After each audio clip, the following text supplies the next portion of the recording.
söz, söyüş, pis söz. Ben size bir söz diyeyim. Her bir söz, yani bizim 5 tane əsas düzdür. Bizim duyğu orqanlarımız çoxdur, bu başqa bir mövzudur. Amma əsas sayılan 5 hissiyat duyğu orqanımız var. Yəni eşitmə, görmə, iyi bilmə, təmas, bir də həzz. Yəni toxunuş, bir də həzz. 5 dənə əsas duyğu orqanımız var.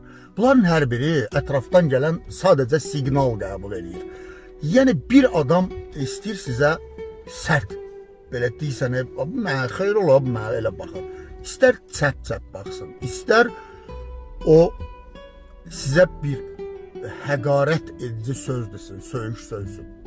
İstər silah tuşlasın, istər soyuq silah tuşlasın, istər top mərmisi. Siqnal eynidir. Yəni, siqnal budur, vəssalam, anlam budur. Yəni buna yorum, bunu yəni yorumlayan, bunu anlamlandıran beyindir. Ona görə də bir sözün bəzən davranmaq, yəni mən öz davranışlarımda, insan öz həyatında ümumiyyətlə müşahidəçi olmalıdır. Yəni müşahidəçi, bu gün kvant fizikası nəyi ortaya qoyur? Hissəciklərin, əvvəl biz elə bilirdik ki, maddi bir dünyada yaşayırıq, Newtonun qanunlarına əsasən hər şey hissəcikdir.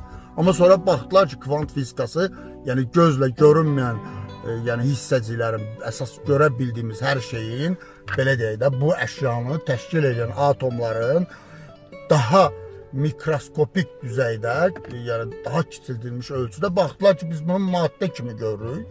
Maddə hissəciklərdən ibarətdir. Yəni qumlar yığılıb daş olur. Buna deyirik də maddə sadədir. Amma kvant fizikası, gözlə görünməyən fizika isbat edir ki, yox əzizim, bu hissəcik deyilmiş. Necə? Ona müşahidəçi, yəni mən buna baxan zaman bu hissəcikdir, baxmayan zaman dalğa kimi davranır. Yəni su məsələn həm damcı olur, həm dalğa olur.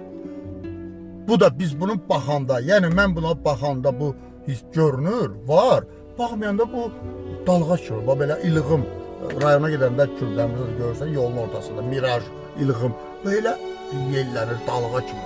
Onda Einstein baxıb demişdi ki, mən ora baxanda ay var, mən ora baxmayanda yoxdur. Yəni hər şey, sabit bir şey yoxdur. Biz ona baxan zaman, müşahidə eləyən zaman o var olur. Müşahidə etmədiyimiz zaman o yoxdur. Sən öz həyatında müşahidəçi olacaqsan və öz həyatına baxacaqsan, nəyi düz eləyirsən, nəyi düz eləmirsən, vəssalam, sən ona müşahidəçi kimi baxanda artıq qərar verirsən, mən bu hərəkəti, mən bu sözləri burada düz danışıram, yoxsa yox. Amma artıq ətrafdan baş verənlər, orada yazılacaq şərhlər, o birisi, bu birisi, onu bəyənənlər, bəyənməyənlər mənim taleyimi həll eləmir. Hamı eyni deyil, hamı yaxşı fikirdə ola bilməz. Bəlkə biri girib orada söyüş yazacaq, biri girib orada. Yəni o mənim artıq, mən özümə qiymət verirəmsə, mən özümə baxıramsa, özümü müşahidə eləyirəmsə, davranışlarımda mütləq ki, mən özümə nəzarət eləyirəm. Artıq kənardan mənə verilən qiymət o qədər önəm daşımır. Mən özümü yaxşı görə bilirəmsə, deməli, yaxşı görənlər məni dəyərləndirəcək.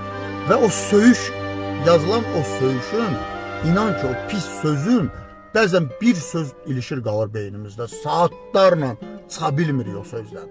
Bu yaxşı bir şey deyil. O sözdür, söz. Onu anlamlandıran bizim beynimizdir.